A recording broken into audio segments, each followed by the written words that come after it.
Hi, this is Jonathan. In today's video, we're going to take a break from all the reviews of the guitars and effects and stuff, and let's do a discussion. Today's video is about what constitutes a gigging guitar.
Now, I personally went through a whole lot of guitars in my career, from my stint when I'm playing in the clubs to the concert arenas and even on the sessions. But we're just talking about a basic gigging musician, someone who gigs maybe like, I don't know, depending on what your job, your contract is, like 3 nights a week or 6 nights a week. But what would you choose as a gigging guitar? Now, this video is meant for those who are just starting out playing at night. Not for you old-timers out there. You guys know exactly what you want, right? For the newcomers who are deciding on which guitar to get as they embark on this wonderful career as a musician. Part of the stuff that I'm going to discuss might not make sense to you. And it might take a while for you to kind of like absorb it and have it float around your head. So this is my opinion. So don't take my word as gospel. Okay. So one of the things that I would look for in a guitar that would make me want to take that guitar for a gig is the awareness of the genre of music that I'm playing. Now, I've done many gigs for different concerts, different artists, so you have different genres, Some are more rockish, some are soul pop, and some are just basic acoustic gigs, So you have to be aware of what you are using the guitar for. So let's say it's just for a normal pop rock gig. So we're just going to like settle on that, a pop rock gig. So what I would do is, because I play the tremolo a lot, but I would look for a guitar with a tremolo arm, but a stable tremolo arm, and a guitar that would not let me down when I'm playing, especially on stage, And if you're not a tremolo bar player, then just get a hardtail, The thing that I look for in a guitar that would stay with me through the night is stability. We're talking about in terms of tuning stability. So even if I have a tally like the one behind me, the Bluesboy, if I were to use that for a gig, for nightly gigs, which I don't, then I will probably put on a set of locking tuners. And why? You may ask why. Why would I put a set of locking tuners when I do not have a tremolo arm? Well, there are two reasons. One is that I can prevent slippage, and number two, slippage meaning like, the string might just go out. It just locks it in place. The second is the ease of changing strings. Now, if you play nightly or if you play frequently, you will tend to change strings because you're not going to leave a string there for months. So I will probably change, if I'm on a monthly gig, I would probably change my strings after every 10 days or 2 weeks, depending. So it's a breeze to change strings with the locking tuners. All right, this is what I would do. Number two, I would look for a guitar that doesn't weigh too much, because you're going to be standing there on the stage for hours, So depending on how many sets you do, 2 sets a night, 3 sets a night. I used to do like 3 sets a night. And yeah, so I was young back then, so I didn't feel it. But, as age catches up, you start to feel the burden. So I would go for a guitar that doesn't weigh too heavy, but not too light too, because I don't like too light a guitar. I find that it doesn't have that weight sonically, right? Not literally.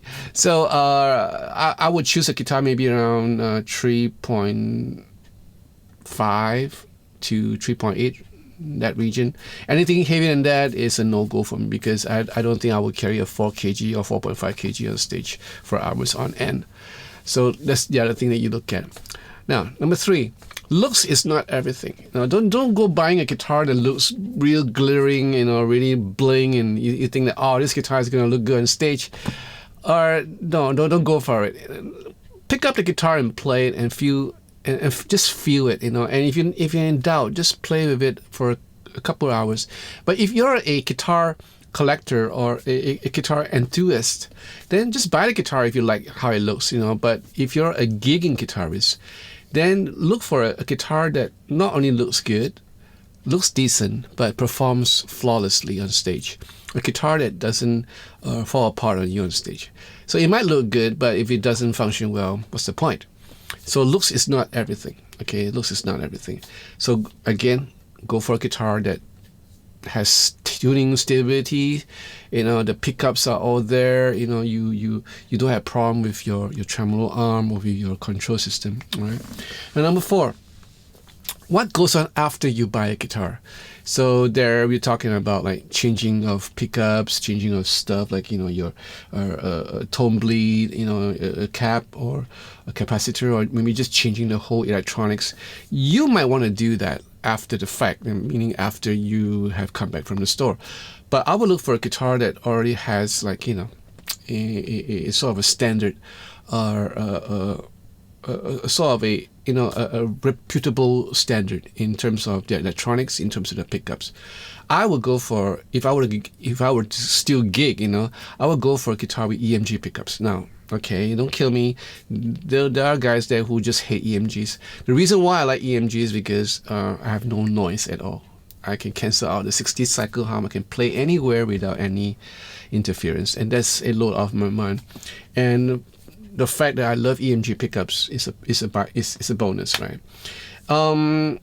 In terms of your non active pickups, you might just want to kind of like figure out how to shield your guitar, or check out with the store whether there's adequate shielding within the guitar. Now, you might like a guitar really much, you like it a lot, and you just want to buy it for a gig. You can do it. And then after the fact, after you've gone home, and if you find that it's noisy, then take it to your shop, take it to a luthier, and try to find a way to rectify the problem. I would do that. I've done that with a lot of my guitars, right? But if you have the funds, you have the patience, just wait out and see whether you can get a guitar that suits all your criteria, and then get it, and not regret about it, months later. Now the final point is that sometimes I'll buy a guitar and I get home and I play it, it sounds great, at home when I'm doing my videos and when I'm rehearsing or when I'm practicing. But on the show, on a gig, it doesn't sound good. Now, one example is the Harley Benton HSH Fusion Pro. It sounded great here. I had joy playing it. It sounded nice. I even used it for a couple of sessions. But when I used it for a gig, I was disappointed, right? Because it doesn't have the weight, I decided not to use it again. I still have the guitar. I'm not selling the guitar. The guitar is a keeper. Even though I've changed the pickups to Seymour Duncans, they're all great pickups. I've done a whole lot of modification to it, but it just does not cut it in a live situation. So this is something that you should, pick up from me, because it's going to happen to you sooner or later. You're going to buy a guitar that you really like, but then it doesn't really cut it in a live situation. And that's the reason sometimes why I go for the more reputable brands, like Fender or G&L or even Gibson, or some people go PRS. I find that PRS are just too expensive for my taste as a working musician. So even the Harley Bentons, there are good ones. Like in country, on the flip side of the coin, you have the Fusion Pro HHT. Which I use in a live gig. I love the guitar so much. I will gig with a guitar, and that guitar is a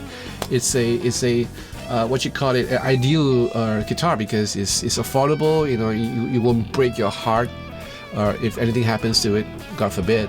And it sounds great, And with a little bit of modification, I changed the tremolo to a Vega trem. I invested some money in it. All in all, probably the guitar cost me about $800 Singapore dollars, $800. So it's a gigging guitar, and I'm glad, and I with what I've done, and I will proudly bring that guitar on any show that I do. So that's another example. Don't discount the fact that there are guitars out there available in the shops or online or whatever you're doing that might not be suitable for your gigs. It might not be suitable for your usage every day in a club, So take your time. My advice is take your time. Look out for the guitar that will be your friend and partner for the many days or the many nights in the club. That's about it. That's all I need to share. So I hope you enjoyed this video. If you do, give me a thumbs up and join this channel. And press that bell if you want to be notified of any new videos that I come out with. Right. In the meantime, also, if you want to support this channel, join the patrons, be part of the patrons, part of the wonderful patrons that support this channel. I want to thank each one of them. So in the meantime, you guys take care. I'll see you again in the next video. God bless. Ciao.